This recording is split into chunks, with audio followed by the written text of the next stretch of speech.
What's up YouTube, BizMathy here, welcome back to my channel. In today's video, I'm going to talk about the 2 contracts you need to double close. I actually get a lot of DMs and comments from you all down below on how to double close and which contracts do you use to double close. And I know at first when you're first starting out wholesaling real estate, this can be confusing. You know about assignments, but how about double close? Do you use like a different double close contract? What happens? And so today I'm actually going to drill into my computer, share my screen, and show you all an example on how this would work. And it's actually very simple, probably a little bit more simple than just a straight assignment fee. At the title company, things can work different. But talking about just the contracts are fairly simple. And also I have copies of my contracts in the links down below and the different resources and tools I use to elevate my wholesaling real estate game, such as PropStream and Deal Machine, if you all are interested in those tools. Let's head right into the contracts. All right, you all, so now we're in the computer and the laptop, and I'm going to show you all the exact contracts I used in order to double close.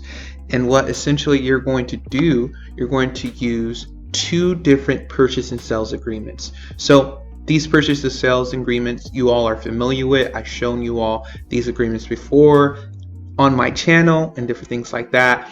And so if you all are interested, just type into my channel contracts and you will find a ton of videos on them.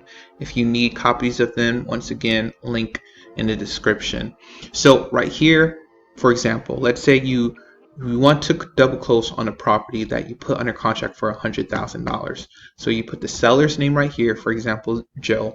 You're going to be the buyer, wholesaler. You put in the property address and you put the price amount, $100,000. And usually with these type of transactions, you pay all closing fees because we always have the buyer pay all closing fees.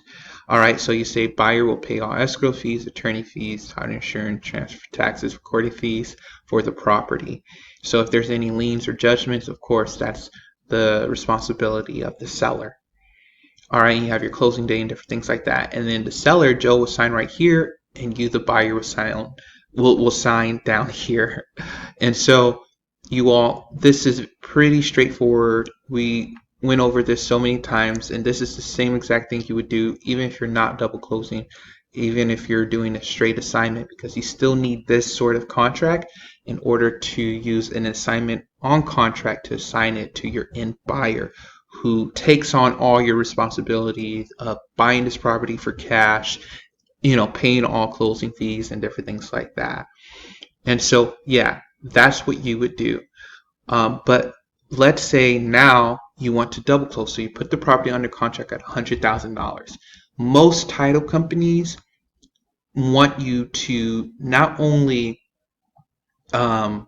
close for sure, but I see more and more title companies are not allowing you to use like your buyer's funds in order to double close. And what that means is, let's say you close on a property.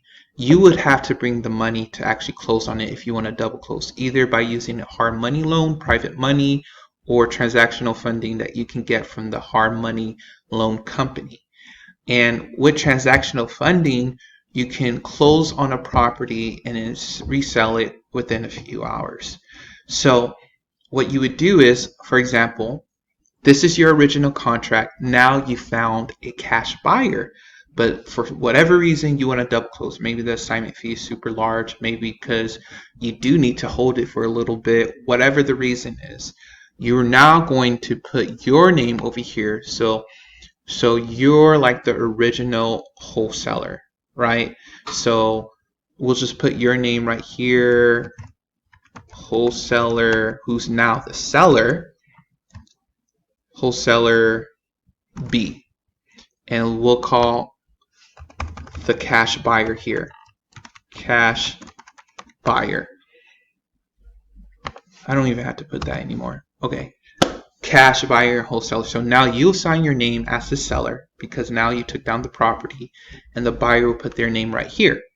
And so I'm showing you all how to fill out these contracts in order to double close, because I got comments from you all, DMs from you all on how to do this. And so I'm making a video about the exact way to do this. All right, how the contracts work with that. Not diving into other aspects. But yeah, so this is you put the address information, and now this is where you sell the property. So originally when you closed on this property, you did pay closing costs.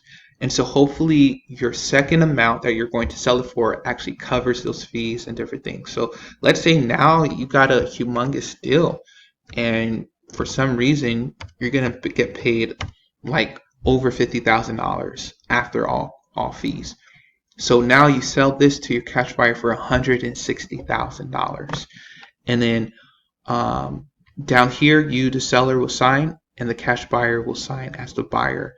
Remember, the buyer will be responsible for all closing fees because that's in your contracts, and you got to remember to let that be known to your cash buyer.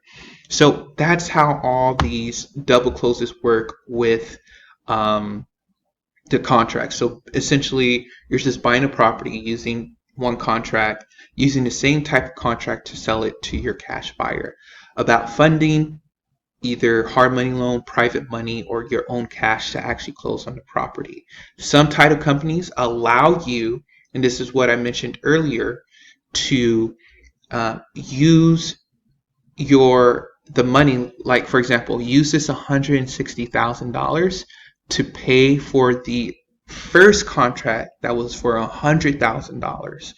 And so, for example, let's say at the title company, you and the cash buyer may come in first, and the cash buyer sends in the $160,000 to the title company, and then you and the original seller comes in and they close, and they take that $160,000 to cover that $100,000 and give you the $60,000, if that makes sense. So for me personally, I haven't found much title companies that will do that. Maybe I need a deeper connection with them, but I know less and less title companies and attorneys are working that way, but it is something to consider. So once again, you use the purchase and sales agreement to close on these properties yourself. To double close, you just use the purchase and sales agreement. So I hope you all enjoyed this video. If you all have any other questions about double closing, and my main thing I want to say is that don't think so much about double closing, because I think your main objective is just to talk to sellers, and your buyer should not be worried about you making a lot of money. All right, so I know this, getting a $60,000 payday may be a big deal, but wholesale companies are doing it all the time, right? Why not you? So I hope you all enjoyed this video. Be sure to like, subscribe, comment down below, and I'll talk to you all later. Peace.